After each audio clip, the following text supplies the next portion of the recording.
నమస్కారం, ఘంటారావానికి స్వాగతం. ముందుగా ప్రధాన అంశాలు. బడ్జెట్ పై సీఎం చంద్రబాబు ఉన్నత స్థాయి సమీక్ష. సూపర్ 6 పథకాల అమలుపై చర్చ.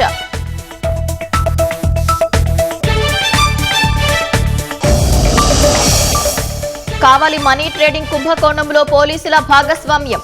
మోసం గురించి తెలిసినా పట్టించుకోలేదనే విమర్శలు.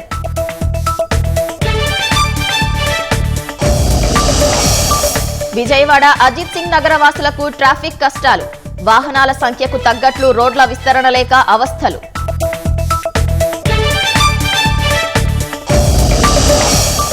రేపు లోక్సభ ముందుకు ఆదాయ పన్ను 2025 బిల్. 536 సెక్షన్లు, 23 అధ్యాయాలతో రూపకల్పన. అమెరికాలో ఉంటూ భారత్లో చట్టవిరుద్ధ కార్యకలాపాలు. 12 మంది గ్యాంగ్స్టర్లను వెనక్కు రప్పించేందుకు కేంద్రం ప్రయత్నాలు.